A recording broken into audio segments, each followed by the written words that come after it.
আসসালামু আলাইকুম, সবাইকে শুভেচ্ছা জানাচ্ছি। মাসুম মাহবুব দেখছেন ওপেন দ্য ইউটিউব চ্যানেল এবং মাসুম মাহবুব ফেসবুক পেজ। পৃথিবীর যেই প্রান্ত থেকে যারা দেখছেন সবার জন্য শুভকামনা, ভালোবাসা। দর্শক, পুরো পৃথিবীর নজর এখন ভারতের দিকে। আমরা বলতে পারি ভারতের স্লোগানগুলো এখন আমাদের জুলাই আন্দোলন থেকে অনুপ্রাণিত। এটা স্বয়ং ভারতের গণমাধ্যম বলছে।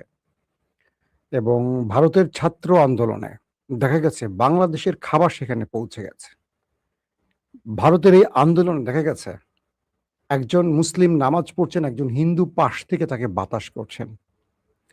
কে শিখ, কে ব্রাহ্মণ, কে হিন্দু, কে সনাতনী, কে মুসলিম, কে ধর্মনিরপেক্ষ, কে খ্রিস্টান, কেউ দলিত, কোনো হিসেব নেই। সব শ্রেণীর মানুষ এক কাতারে এসে নরেন্দ্র মোদী হটাও আন্দোলন শুরু করে ফেলেছে। চলেন কিছু ভিডিও দেখাই, তারপর আমরা ধারাবাহিক আলোচনায় আসছি।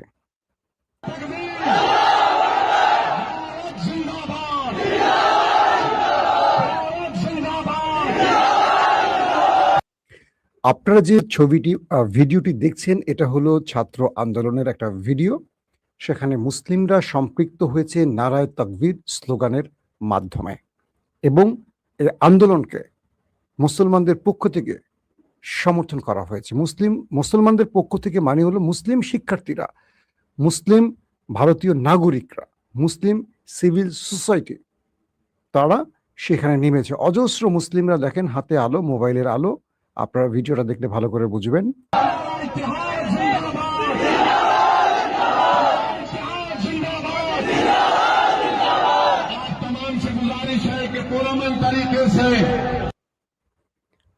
বলা হচ্ছে আমরা শান্তিপূর্ণভাবে এখানে এসছি, শান্তিপূর্ণভাবেই প্রতিবাদ জানাবো। এবং আপনারা দেখছেন, আরেকবার শোনেন প্রথম শব্দটা। ভারতের মতো জায়গায় যেখানে মুসলমানদেরকে নিষিদ্ধ করতে চাইছে, যেখানে মুসলমানদের অধিকার কেড়ে নিতে চাইছে, ধর্ম থেকে মুসলমানদের ধর্মান্তরিতের চেষ্টা করা হচ্ছে, তাদের মসজিদ দখলের চেষ্টা করছে, সেই ভারতে নরেন্দ্র মোদীর বিরুদ্ধে এখন লাখো মুসলিমরা রাজপথে। আর কি স্লোগান দিচ্ছে আরেকবার শোনেন।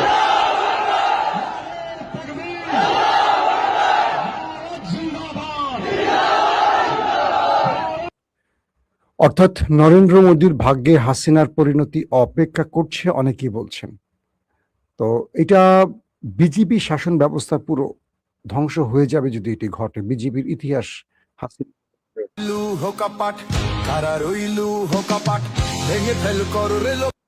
আমরা আপনাদেরকে আরেকটি ভিডিও দেখাচ্ছি। এটা যদিও বাংলাদেশের গান সম্পৃক্ত করা হয়েছে। এই ভিডিওতে দেখতে পাচ্ছেন পুলিশ কি করছে শিক্ষার্থীদের সাথে।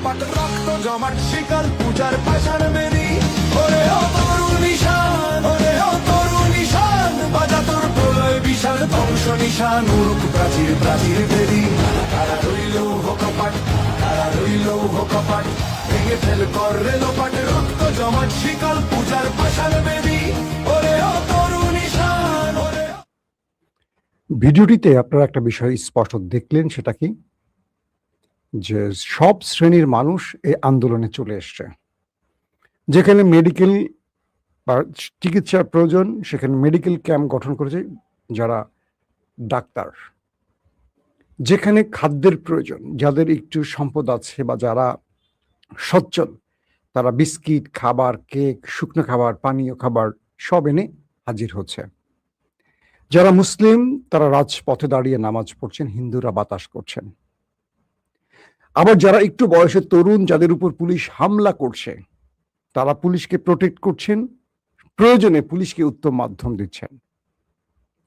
একটা দেশের পুরো জাতির মধ্য থেকে সব শ্রেণীর, সব পেশার মানুষ যখন একটা আন্দোলনে সম্পৃক্ত হয়, ওই আন্দোলনকে আর কেউ থামাতে পারেনি। বাংলাদেশে 15 বছর ধরে বিএনপি এবং জামাত বা তাদের সমর্থিত 20 দলীয় জোট যত চেষ্টা করেছে, হাসিনার একটা পশম বাঁকা হয়নি। বিএনপি যত বড় কথা বলুক, জামাত যত বড় কথা বলুক, হাসিনার একটা পশম বাঁকা করতে পারেনি। এখন তারা ক্ষমতায় বসে অনেক লম্পজম্প করে, অনেক বড় বড় কথা বলে। জাস্ট আন্দোলন শুরু হোক, দেখবেন সব নেতার মুখ। এটাই রাজনীতি। হাসিনাকে যে কায়দায় ফেলানো হয়েছে ক্ষমতা থেকে, ঠিক একইভাবে বাংলাদেশের এই আন্দোলন থেকে ভারত অনুপ্রাণিত হয়েছে। প্রত্যেকটি ধাপে ভারত বাংলাদেশের আন্দোলনকে ফলো করছে। বাংলাদেশের এক ছাত্রী পুলিশের গাড়ির সামনে দাঁড়িয়ে গেছে, তাদের সহযাত্রী বা তাদের বন্ধুদের যেন গ্রেফতার না করে তাদের যেন ছেড়ে দেয়। ঠিক একই দৃশ্য ভারতের গণমাধ্যমে আসছে। হুডি পরা এক মেয়ে দাঁড়িয়ে গেছে পুলিশ ভ্যানের সামনে। আমরা দেখেছি আমাদের আন্দোলনের সময় মারা শিশুদেরকে নিয়ে বেরিয়ে এসছেন, তাদেরকে আমাদের আন্দোলনকারীদের পানি দিয়েছেন, খাবার দিয়েছেন। ঠিক একইভাবে ভারতে বেরিয়ে আসছে ভারতের তারকারা। সালমান খান এই আন্দোলনকে সমর্থন করেছেন। ভারতের বড় বড় শিল্পীরা, অভিনেতারা, ডজন ডজন বলিউড তারকারা, উত্তরের দক্ষিণের যেই প্রান্তের, পাঞ্জাবের প্রত্যেক স্তরের তারকারা এখন রাজপথে এই আন্দোলনকে সমর্থন করছেন। এই আন্দোলন শুধু ভারতে নয়, এই আন্দোলন ছড়িয়ে পড়েছে পুরো পৃথিবীতে। লন্ডন, নিউ ইয়র্ক, আপনি কোথায় যাবেন, পৃথিবীর মোটামুটি ইউরোপ কান্ট্রিতে, পশ্চিমা দুনিয়াতে যেখানে ভারতের জনগণ আছে, প্রতিটি দেশে এই আন্দোলন আস্তে আস্তে ছড়িয়ে পড়ছে। প্রতিটি জায়গায় প্রোটেস্ট চলছে নরেন্দ্র মোদী বিরোধী। তারা বলছে কি, স্লোগান উঠছে কি, হাম লেকে ছাড়েঙ্গে আজাদি, ছিনকে লেঙ্গে আজাদি। এই আজাদি শব্দটা কোত্থেকে আসতে, এই আজাদি শব্দটাকে বিশ্লেষণ করতে হলে আমার মিনিমাম 2 ঘন্টা কথা বলা উচিত। ভারতের ছাত্র আন্দোলন একটা পরীক্ষা বা কি বলবো প্রশ্নপত্র ফাঁস, শিক্ষা ব্যবস্থার দুরবস্থা, কিন্তু আজাদি শব্দটা চলে আসছে কোত্থেকে? কারণ আন্দোলনকারীরা বলছেন এই ভারতের রাম রহিম একসাথে হয়ে ভারতকে স্বাধীন করেছে, কিন্তু আজ রাম থাকতে পারছে, রহিমকে দেশ থেকে তাড়ানো হচ্ছে নরেন্দ্র মোদীর এই হিন্দুত্ববাদী শাসন ব্যবস্থা। এটা কে বলছে? ভারতের অভিনেতা দেব। দিল্লিতে ছাত্র আন্দোলন থেকে বলা হচ্ছে যে এই দেশ স্বাধীন করেছে হিন্দু মুসলিম মিলে। কারা বলছে? ছাত্ররা বলছে। আর একটি দল হিন্দুত্ববাদ লালন করতে গিয়ে একটি ধর্মের উপর শোষণ করছে, এটা বন্ধ হতে হবে। অর্থাৎ প্রথম দাবি ছিল প্রশ্নপত্র ফাঁস, শিক্ষা ব্যবস্থার অব্যবস্থাপনা। এরপর দাবি আসলো ধর্মমন্ত্রীর পদত্যাগ। এখন নরেন্দ্র মোদীর ক্ষমতা থেকে বিদায়ের ঘন্টা বাজিয়ে দিয়েছে এই ছাত্র আন্দোলন, ককরোচ পার্টি। এটা আর ককরোচ পার্টি না, এটা একটা ছাত্র আন্দোলন তৈরি হয়েছে। সকল, কেউ হিজাব পরে নেমেছে, কেউ প্যান্ট পরে নেমেছে, যে যেই যার পোশাক, যে যে ধর্ম লালন করে, যে আদর্শ লালন করে, সেই সেই পোশাকে এক হয়ে গেছে। আপনাদের মনে আছে ঢাকা বিশ্ববিদ্যালয়ে বোরকা পরা, হিজাব পরা মেয়েটা নেমেছে, জার্সি পরা, আধুনিক বিশ্বাসে, আধুনিক শিক্ষায় বিশ্বাসী ধরেন বা যেটাই বিশ্বাসী বলেন, আমাদের আরেকটা বোন নেমেছে, ওড়না সহ একটা মেয়ে নেমেছে, ওড়না ছাড়া একটা মেয়ে নেমেছে। অর্থাৎ প্রত্যেকেরই সকল পোশাকের অধিকার আছে। তো ঢাকা বিশ্ববিদ্যালয় থেকে যখন এই দৃশ্যগুলো আমরা দেখেছিলাম, আমি সাদিক কায়েমকে ওই সময় ফোন করে বলেছিলাম এই আন্দোলন হাসিনা থামাতে পারবে না, তোমরা এগিয়ে যাও। তখন জানতাম না সাদিক কায়েম কোন একটা রাজনৈতিক দলের। আমি আমাদের প্রিয় যারা হাসনাত সার্জিস, তাদের সাথে আমাদের কথা হচ্ছিল, তখন বললাম যে এই আন্দোলন কেউ থামাতে পারবে না, কারণ সব শ্রেণী সম্পৃক্ততা মানে হয়ে গেছে এই আন্দোলনে। হাসিনার আর কিচ্ছু করার নাই। যেটা আওয়ামী লীগকে সরাতে বিএনপি জামাত পারেনি, এত বড় রাজনৈতিক দল, শুধু ছাত্ররা, সাধারণ মানুষরা যখন সম্পৃক্ত হয়, সেই আন্দোলনটা একটা জনবিস্ফোরণ হয়, এটা কেউ থামাতে পারে না। এতগুলো মানুষের প্রাণ গেল, ছাত্ররা ফিরে যায়নি। পুলিশ কি বলছে? স্যার একটা মারি একটাই মরে, বাকিগুলো যায় না। এটা বিএনপি জামাতের ক্ষেত্রে হয়নি। এখন বলবেন এই আন্দোলন তো পেছনে জামাতের ভূমিকা, হোক, সেটা জামাতের নামে না, ছাত্রদের নামে। ভারতের মধ্যে এখন যে ব্যবস্থা চলছে, সেখানে শুধু ছাত্র নয়, ককরোচ পার্টি নয়, এবার কৃষকদের দিল্লি চলো আন্দোলন শুরু হয়ে গেছে একই সঙ্গে, এবং কংগ্রেস থেকে সমর্থন জানানো হয়েছে। ভারতের বিজেপি বিরোধী যত রাজনৈতিক দল আছে প্রত্যেকে এই আন্দোলনে সম্পৃক্ত হচ্ছে এবং সবাই এটাকে সমর্থন দিচ্ছে। পাশাপাশি ইন্টারনেট বন্ধ করার ফলে সেখানে আন্দোলন আরো চাঙা হয়েছে, যেটা বাংলাদেশে করেছিল আমাদের পলক ভাই। মেট্রো চলাচল বন্ধ, পুরো শহর স্তব্ধ হয়ে গেছে, সড়ক চলাচল সব বন্ধ। পুরো দিল্লি ক্রমান্বয়ে ঘিরে ফেলছে ছাত্ররা। নরেন্দ্র মোদীর অবস্থা এখন খুবই করুণ। দর্শক, আমরা রাত 11টায় আরেকবার আসার চেষ্টা করব ভারত প্রসঙ্গে, অনেক তথ্য আপনাদের দেব। যেহেতু আমার ইরানের খবর আছে, এটাকে আর লম্বা করছি না। ইরান আমেরিকার ভেতরে 3 স্তরে অ্যাটাক করেছে, এমন কিছু তথ্য এসছে কয়েকটি আরব নেটওয়ার্কে। তারা বলছে যে ইরান আমেরিকাকে কৌশলে পরাজিত করার চেষ্টা করছে এবং মোটামুটি আমেরিকাকে কৌশলে পরাস্ত করে ফেলেছে। ১ নম্বর কৌশল, তারা আল সাকির ঘাঁটিতে ড্রোন সেন্টারে অ্যাটাক করেছে।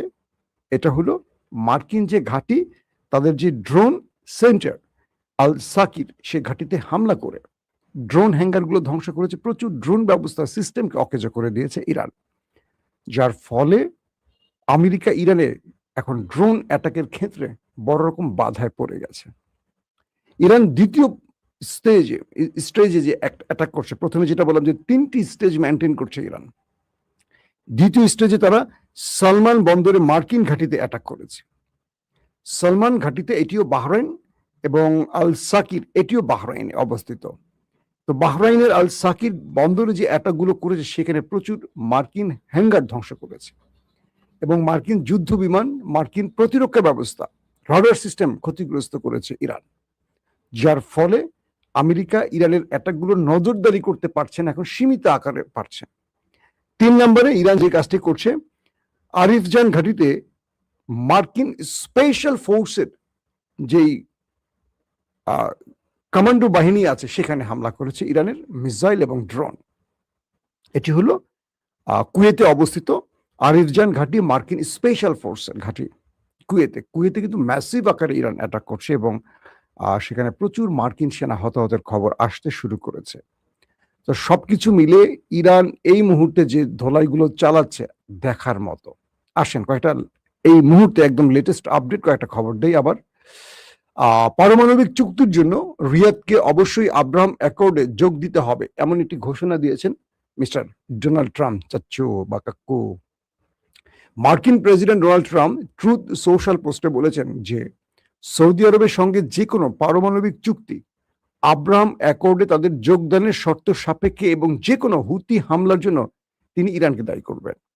দুটো বিষয় এখানে। এক, আব্রাহাম অ্যাকর্ড কি, অর্থাৎ ইসরায়েলের সঙ্গে যে আরবদের চুক্তিটি, আব্রাহাম অ্যাকর্ড যেটাকে বলা হয়, যে চুক্তিতে আরব আমিরাত, বাহরাইন কয়েকটা দেশ সম্পৃক্ত হয়েছে বা চুক্তি সিগনেচার করেছে, সেখানে সৌদি আরব করেনি মুসলিম বিশ্বের চাপের কারণে।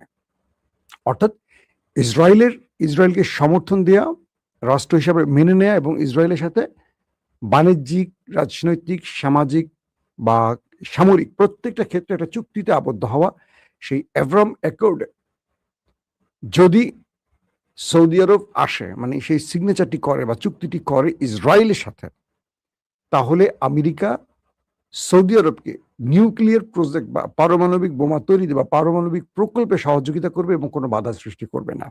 তার মানে হলো, যারা ইসরায়েলকে সমর্থন করবে তারা পারমাণবিক বোমা বানাতে পারবে, আর যারা করবে না তারা ইরানের মতো পারমাণবিক বোমা বানাক আর না বানাক হামলায় আক্রান্ত হবে। বাহ বাহ বাহ, তোমাদের কি সুন্দর সমাজ ব্যবস্থা, তোমাদের কি সুন্দর রাষ্ট্র ব্যবস্থা, এটাকে ডেমোক্রেসি বলে মিস্টার ট্রাম্প। পৃথিবীকে বলো কি আর করো কি তোমরা নেপথ্যে। দ্বিতীয় ধাপে যে বিষয়টি বলা হয়েছে, যে কোনো হুতি হামলার জন্য, অর্থাৎ হুতিরা যে সৌদি আরবে হামলা করছে বা আদার্স কোথাও হামলা করবে, এই জন্য আমেরিকা হুতির হামলার জন্য ইরানকে দায়ী করবে, এই ঘোষণাটি ট্রাম্পের পক্ষ থেকে বলা হয়েছে। পাশাপাশি ম্যানিলায় আসিয়ান সম্মেলনের এক ফাঁকে মার্কিন পররাষ্ট্রমন্ত্রী মার্ক রুবিও বলেছেন, ইরান একটি চুক্তির জন্য ভিক্ষা করছে এবং তাদের হুঁশ ফেরা দরকার। তিনি আরো যোগ করেন যে তেহরান তাদের কৃতকর্মের জন্য অত্যন্ত চড়া মূল্য দেবে। এটা কি বলছে মার্ক রুবিও। এর উত্তরে ইরান বলছে, কেবল আমেরিকারা দিবা স্বপ্ন দেখে ইরান তাদের কাছে ভিক্ষা চায়, কিন্তু নেপথ্যে তারাই অন্য রাষ্ট্রের মাধ্যমে ইরানের কাছে ভিক্ষা চায়, কখনো সিজফায়ার, কখনো শান্তি চুক্তি। মানে আমেরিকাকে একটা দুর্দান্ত উত্তর আবার ইরান দিয়ে দিয়েছে। মানে এগুলো হলো মানে রাজনৈতিক বক্তব্য, বুঝছেন, আর কি বলা দরকার। পাশাপাশি যুক্তরাষ্ট্র টানা দ্বাদশ রাতে ইরানের উপর বোমা হামলা চালিয়েছে। এতে ইরাকের সাথে সালামচেহ সীমান্ত ক্রসিং, এটার জায়গাটার নামটা আবার দেখি একটু, ইংরেজিতে লেখা। যুক্তরাষ্ট্র দ্বাদশ রাতের মতো ইরানের উপর বোমা হামলা আবার চালিয়েছে। তো সেই হামলায় ইরাকের সালামচেহ সীমান্ত ক্রসিং এ চালানো এক হামলায় অন্তত 2 জন এবং আরো 11 জন আহত হয়েছে। 2 জন নিহত হয়েছে, 11 জন আহত হয়েছে। জর্ডান, বাহরাইন ও কুয়েতে ইরানের পক্ষ থেকে প্রতিশোধমূলক ক্ষেপণাস্ত্র ও ড্রোন হামলা দাবি করেছে ইরান। অর্থাৎ এই জর্ডান, বাহরাইন, কুয়েতে ইরান ড্রোন এবং মিসাইল দিয়ে ভয়াবহ অ্যাটাক চালিয়েছে, এটি ইরান বলছে। ইরানের Islamic Revolutionary Guard Corps IRGC জানিয়েছে হরমুজ প্রণালীতে একটি ট্যাঙ্কার আগুন লেগেছে। অন্যদিকে ইয়েমেনের হুতিরাও লোহিত সাগরে 2টি তেল ট্যাঙ্কারে ক্ষেপণাস্ত্র ও ড্রোন হামলার দায় স্বীকার করেছে। অর্থাৎ সৌদি আরবের লোহিত সাগরে সৌদি আরবের 2টো তেলের জাহাজকে লক্ষ্য করে ইয়েমেনের আনসারুল্লাহ হুতিরা অ্যাটাক চালিয়েছে এবং এতে করে সেই জাহাজটিতে আগুন ধরে গেছে এবং এক প্রকার বলা যায় যে সেই জাহাজটিতে দাউ দাউ করে আগুনের ছবিও ইতিমধ্যে গণমাধ্যমে আসছে। ইয়েমেন বলে দিয়েছে যে বিশ্বাসঘাতকদের উপযুক্ত জবাব আমরা দেব, মানে সৌদিকে তারা উদ্দেশ্য করে বলছে যে বিশ্বাসঘাতকদের আমরা উপযুক্ত জবাব দেব, কোনোভাবেই তাদের ছাড় দেব না যারা আমাদের সাথে বিশ্বাসঘাতকতা করবে। দর্শক, ইরানের ব্রিগেডিয়ার জেনারেল মোহাম্মদ আকরামানিয়া বলেছেন যে মার্কিন যুক্তরাষ্ট্র কর্তৃক যুদ্ধবিরতি স্মারকলিপি লঙ্ঘনের পর আমরা এখন যুদ্ধের একটি নতুন পর্যায়ে প্রত্যক্ষ করছি। তিনি বলেন, ইরানের অবকাঠামো ও উপকূলীয় এলাকা মার্কিন হামলা অব্যাহত থাকলে ইরানের সশস্ত্র বাহিনীর প্রতিশোধমূলক অভিযান চলতেই থাকবে, এটা আর বন্ধ হবে না। তিনি বলেন, আমেরিকানদের অবশ্যই জানতে হবে যে এই প্রক্রিয়া এভাবে বেশি দিন চলতে পারে না। যদি তারা আমাদের দেশের দক্ষিণাঞ্চলের বিরুদ্ধে তাদের এই অপকর্ম চালিয়ে যাওয়ার ব্যাপারে জেদ ধরে থাকে, তবে আমরা অবশ্যই নতুন ব্যবস্থা গ্রহণ করব। নতুন পরিকল্পনা তৈরি করা হয়েছে এবং সেই অনুযায়ী কাজ করা হয়েছে এবং শত্রুকে যুদ্ধ চালিয়ে যাওয়া থেকে বিরত রাখতে আমরা অবশ্যই নতুন আঙ্গিকে ময়দানে নামব। মানে ইরান আমেরিকার বিরুদ্ধে নতুন স্টাইলে নতুন পরিকল্পনা এখন মাঠে নামার ঘোষণা দিয়েছে, ইতিমধ্যে নেমে গেছে।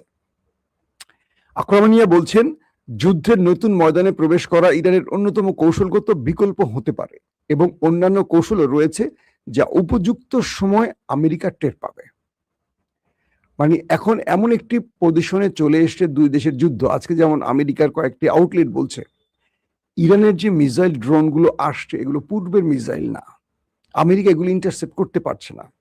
ইরান কি করছে, প্রথম দফায় আরবের ভেতরে মার্কিন ঘাঁটিগুলোকে ধ্বংস করেছে একটা একটা করে।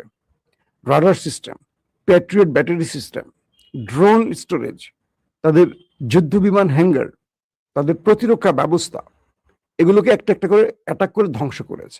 এবার ইরান মূল অ্যাটাকে চলে গেছে। আমেরিকা যখনই অ্যাটাক করছে ইরানের সিভিলিয়ান স্ট্রাকচার, তখন আরবের স্ট্রাকচারগুলোতে অ্যাটাক করছে কে? ইরান। ঠিক সেম পজিশনে অ্যাটাক তারা করছে। এগুলোর শেষে ইরানের এই অব্যাহত আক্রমণে আমেরিকার ভেতরে এখন ট্রাম্প ভয়াবহ চাপে আছে।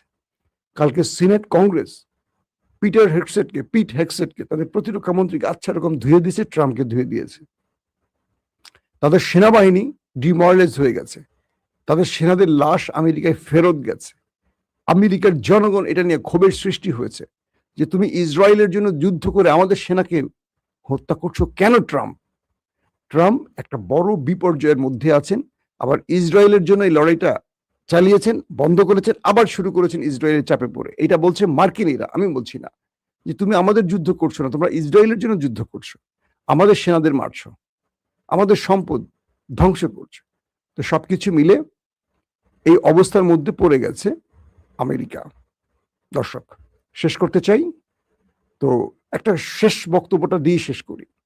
শেখ হাসিনা ভারত থেকে পালিয়ে গেছেন দিল্লিতে, মানে ভারতে। নরেন্দ্র মোদী কোথায় যাবেন? বাংলাদেশে। চলে আসেন দাদা, আমরা আপনার জন্য বিছানা পেতে রেখেছি, আপনি আমাদের মেহমান হতে পারেন। আপনি ওই কুফা আপনার প্রিয় মানুষকে আশ্রয় দিয়ে শিক্ষা পাচ্ছেন তো? হাসিনা যেদিকে যায় সাগর শুকিয়ে যায়, এইরকম একটা দৃশ্য। আওয়ামী লীগের ভাইরা কষ্ট পাবেন না। 1400 বা 2000 মানুষের যিনি প্রাণ কেড়ে নিয়েছে তার জন্য যাদের মায়া লাগে তাদেরকে আল্লাহর দরবারে জবাব দিতে হবে। প্রত্যেকে ভালো থাকবেন। আল্লাহ হাফেজ।